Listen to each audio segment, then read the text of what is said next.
I've grown up loving sports, and I think my dad basically raised me like a boy. So he was always like, jump further, jump higher. You can't jump as high as that guy. Come on, just do it.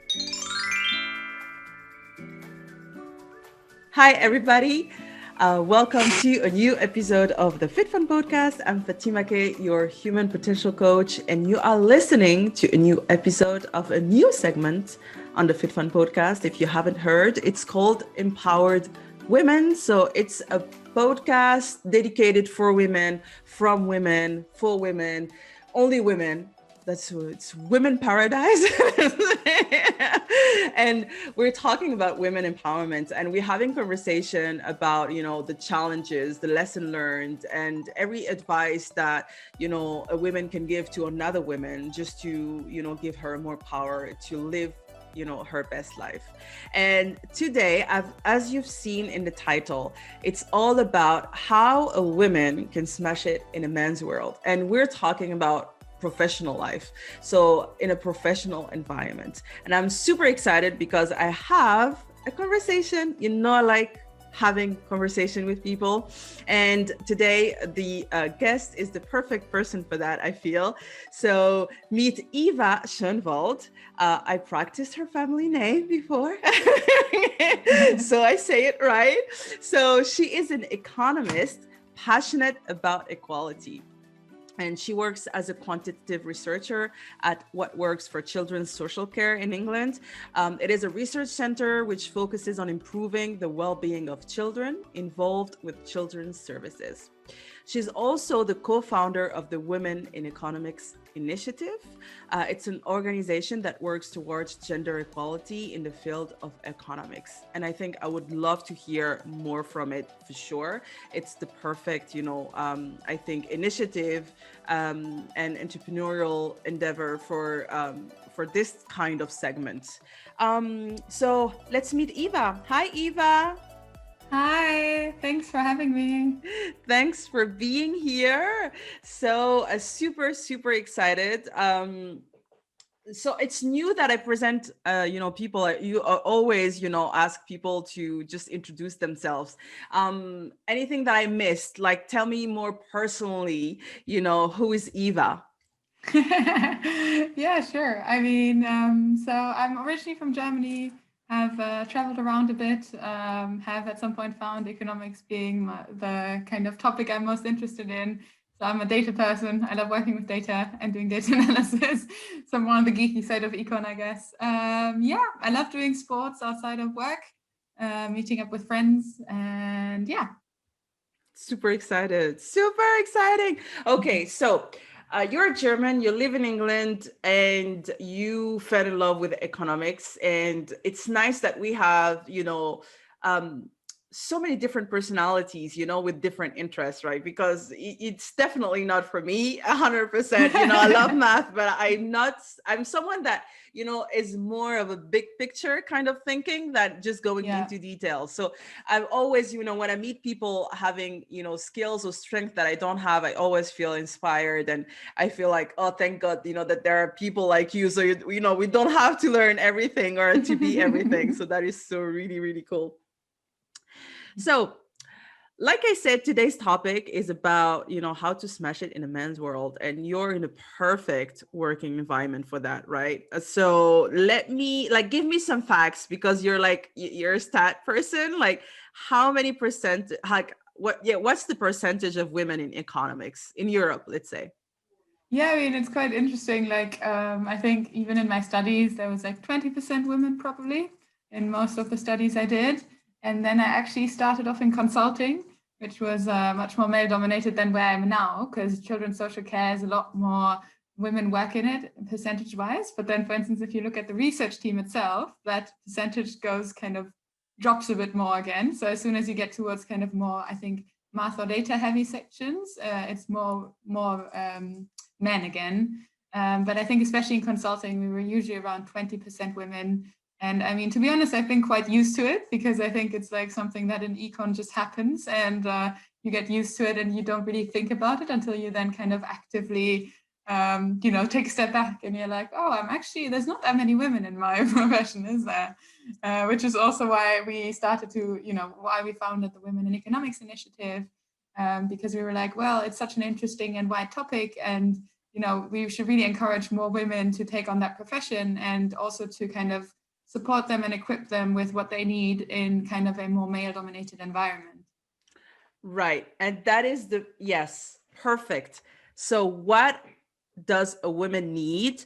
Let's say from a mindset perspective, because, as a human potential coach, I'm more focused on a mindset. I'm all about the mindset. For me, I truly believe that it starts there, and then everything that you get, equipped with like tools and resources from like emotional, whatever other skills comes next. But you need to get your mindset right. And I always talk about this winner mindset. It's about being successful, as a person, professionally, and of course personally, because if you don't feel successful personally, whatever success you have in your professional life will never be satisfying. And the goal is to truly, kind of live your potential, like live the best life that you chose. So like, talk to me about the mindset that a woman needs in that specific environment, from your experience and also from the women that you met through your initiative.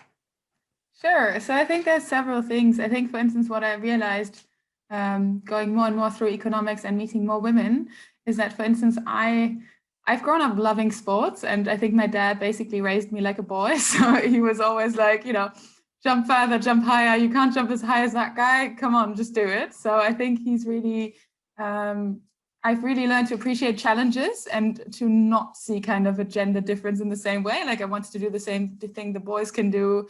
I didn't care if I was just playing sports with boys. So I think that really helped me in my individual personal career to kind of just embrace any challenges and to like challenges. I love any challenge, doesn't matter where and how. So I think that really helped in kind of having that kind of mindset of going into the job and wanting to perform your best and wanting to show that you're really good at what you're doing. I do think that one of the challenges for women is, I think, a lot of us, and that includes me, we've often been a bit, in a way, socialized to not take up too much space. So if we kind of speak up, we feel like we're too loud, or, we don't want to, we might not know all the answers, and, we don't want to say something where we don't have like 15 proofs or 15 sources. And I think that's quite different to, on average, obviously, but to men and to a male environment, where I think a lot of people just speak their mind and are quite vocal about their positions. And I think that is really something that I think, in terms of mindset, like, be ready to take up space, be ready to voice your opinion. I think that's really important.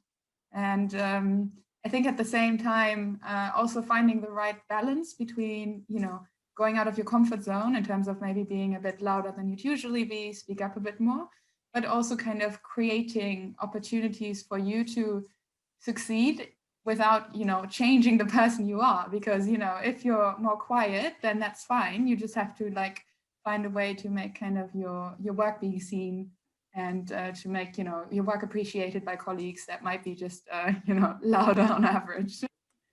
Right. Right. Oh, okay. So you've touched upon, several things here.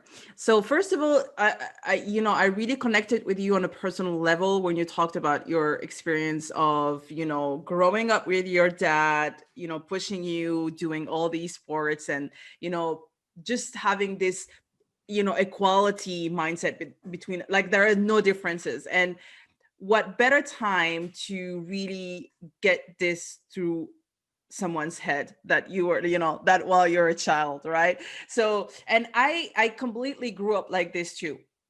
But I mean, I've always been loud, so that wasn't an issue. I'm always, also big and everything. So, and I always wanted to compete at an equal level with the guys. So I never wanted people to tell me, oh, Fatima cannot do this because she's a woman, or she cannot do this because she's overweight. So I always push myself, right?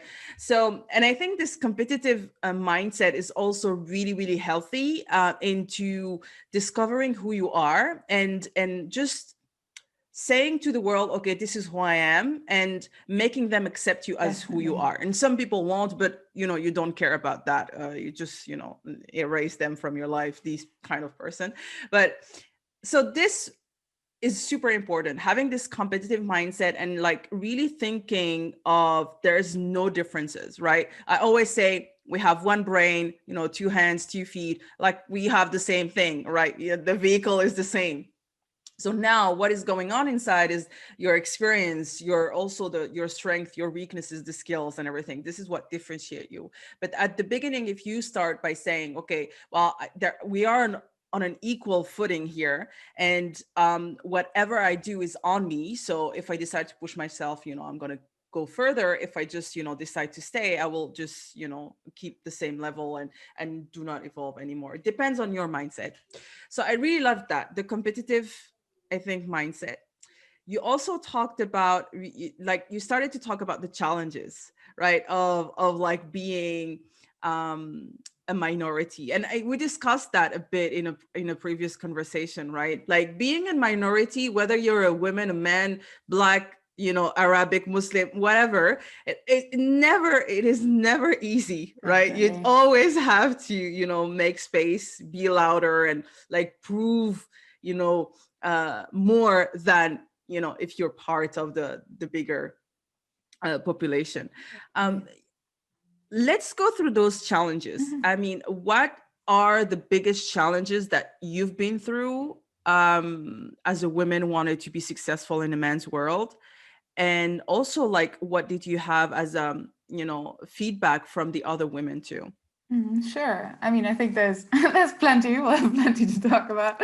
I think particular to women, especially, I think the biggest one that comes up every time we talk to women, and also in my own career experience, this is pay negotiations. So you probably know that there's lots of data around the gender pay gap, and I'm quite convinced that a large part of this is because women are more hesitant to ask for pay rise. Whereas a lot of men are usually, for whatever reason, but more like, oh, let's just ask for a pay rise. And most friends I have, most female friends, are more like, oh, I'm not sure. What if they say no? How will I be perceived? And it's just also a really awkward situation, to be honest. I mean, I didn't like it the times I asked for it. So I think it's something you have to get used to, but also just have to start doing. And I think that's one of the big ones for sure, where you can see quite a gender gap in terms of what people ask for. And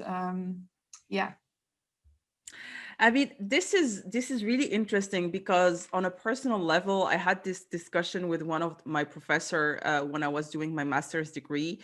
As a woman, even if I always say, I'm fearless and I'm a go-getter, and I'm an adventurer, but there is always something in my mind that says, you're not ready, or this is not enough knowledge, this is not enough experience to ask for this raise, or like to go ask for this job.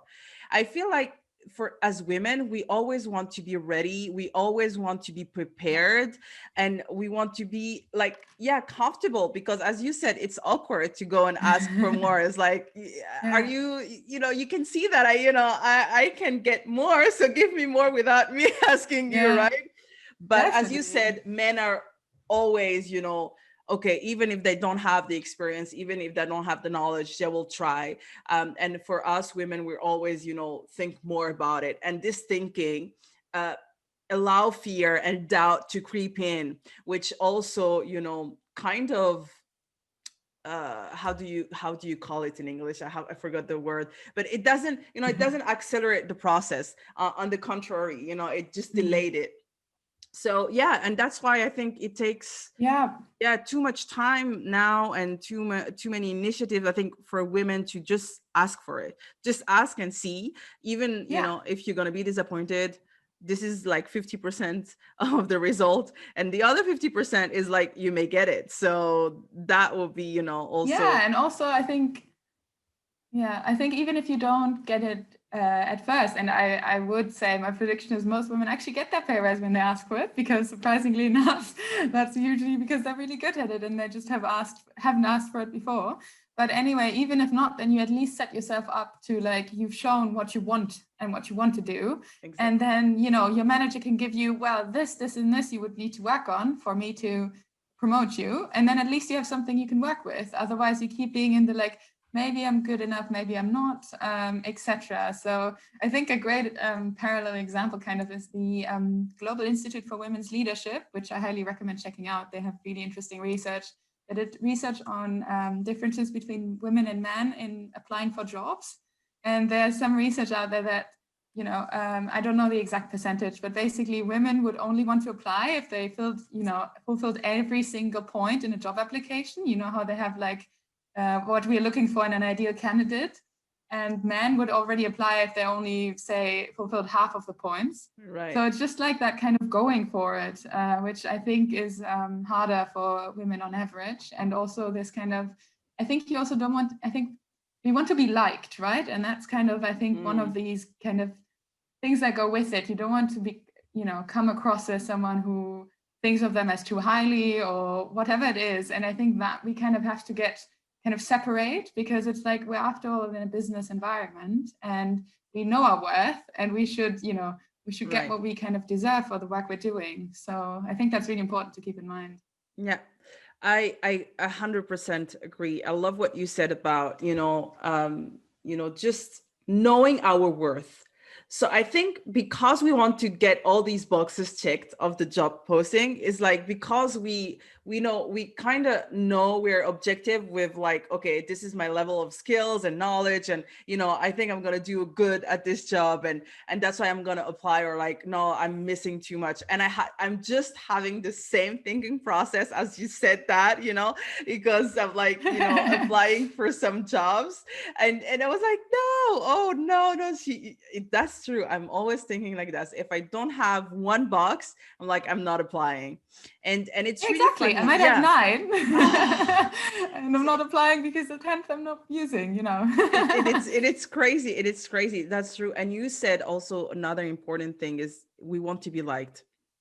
That is so huge. I think, can we go deeper into that? Like, okay, what is your idea of, okay, we want to be liked. Okay, what's the reason? Is it the fear of rejection, or just, our kind of like mother instinct, or I don't know, like, how are we different from the men? I mean, I don't know. Personally, I mean, this is not very well founded, but from my own experiences, I do think that especially throughout childhood, and in, I think, a lot of cultures, but I mean, to different degrees, obviously, but I do think women get raised a bit more like, oh, you have to be nice, you have to look nice. It's, I mean, if you look at popular media, it's more about what a female politician looks like than the actual policies she does. So I think, there's still in society those kinds of values around women of like being kind of the pretty and quiet one in the back, rather than kind of having their own ideas and going forward with that. And I do think that is kind of part of it, that it's to a certain degree the way we are being raised, that you want to be the nice one and you don't want to say anything wrong. Whereas I think, I don't know, for some reason, boys make those experiences much earlier of just saying something and maybe it turns out wrong. Oh, well, tomorrow's another day. Yeah. And I think we need more of that mindset. And I struggle with that too at times. And then I'm like, no, you know what? Like, I'm allowed to make mistakes. But also I have an opinion, and I have a well-founded opinion, and then I should be able to say it. And I think that's really important to keep in mind. Yeah, exactly. I think there are more positive than negative of like just saying your truth, because also with well-thought women and like highly educated women, we don't want to like be rude, or like we don't feel like being rude is, it's a waste of time anyway. If you're not a mean girl, if you're not a mean girl, if you're like, a normal person, you don't want to be rude, you don't want to cause problems, so you're like, you want a healthier atmosphere at the workplace. And I think that's why we need more women, at like higher positions for sure than men, because we care more. We care more. We want, the best for everybody, not only for ourselves. And this makes a huge difference, I think, in companies. And then in society in general, general. So this is the reason why I'm excited that more and more women are, you know, being educated in Africa, in Northern Africa. Actually, 80% of universities are filled with women. So the next, you know, brain power will be definitely women. So that's super exciting, and see how it goes.